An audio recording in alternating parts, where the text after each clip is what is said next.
ماں کا سایہ سر پر رہے تو سارا کچھ ملتا رہے گا۔ رب کے ہاں بھی تمہاری نیتیں ہماری دیکھی جاتی ہیں کہ ہماری یہ نیت کیا ہے۔ اللہ کو سارا پتہ ہے کہ پیسے جمع پڑے، بیٹا لگانے سے گھبرا رہا ہے، وہ کہہ رہا ہے میں کیوں لگاؤں، میں کیوں لگاؤں، وہ دوسرا لگا لے۔ بھائی چھوڑ دیں دوسروں کو، نہ اس حساب و کتاب، باپ آ جائے ماں ہو تو یہ حساب و کتاب سے نکل جائے۔ نہیں کوئی لگاتا نہ لگائیں، خود اپنی ہر چیز والدین کے لیے پیش کر دیں، اپنا پیسہ دولت ہر چیز اپنے والدین کے سامنے قربان کر دیں، ان کے سامنے ہاتھ باندھ کے کھڑے ہو جائیں۔ اگر باپ راضی ہے تو رب راضی ہے، ماں راضی ہے تو رب راضی ہے، اگر باپ ناراض ہے تو ماں ناراض، اگر باپ ناراض ہے تو رب ناراض ہے۔ اور شادی شدہ خاص کر کے اس بات کے اوپر توجہ دیں۔ ایک شخص ان کی موت کا وقت تھا اور کلمہ نہیں پڑھا جا رہا تھا، کلمہ نہیں زبان سے نکل رہا۔ ان کی بیوی نے نبی کریم صلی اللہ علیہ وسلم کی خدمت میں پیغام بھیجا کہ یا رسول اللہ صلی اللہ علیہ وسلم، میرے خامد سے کلمہ نہیں پڑھا جا رہا، موت کا وقت ہے اور سانس اٹکی ہوئی ہے۔ نبی کریم صلی اللہ علیہ وسلم نے فرمایا ان کے والدین ہیں یا دونوں میں سے کوئی زندہ ہے؟ انہوں نے کہا یا رسول اللہ صلی اللہ علیہ وسلم ماں زندہ ہے۔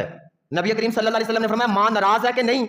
اس نے کہا جی ناراض ہے، ماں ناراض ہے، ماں ناراض ہے۔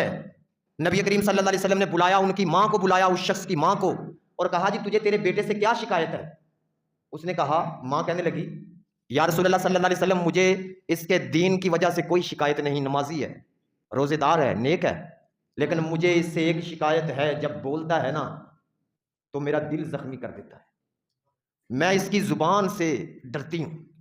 بڑا بدبخت ہے وہ بیٹا جس کے ڈر کی وجہ سے اس کے والدین اس کے سامنے کوئی بات نہیں نہ کرتے، بڑا بدبخت ہے وہ۔ اس نے کہا یا رسول اللہ مجھے کوئی شکایت نہیں، ایک شکایت ہے، جب بولتا ہے تو میرا دل زخمی کر دیتا ہے، اس کی زبان نہیں صحیح، میرے ساتھ بڑا برا بولتا ہے۔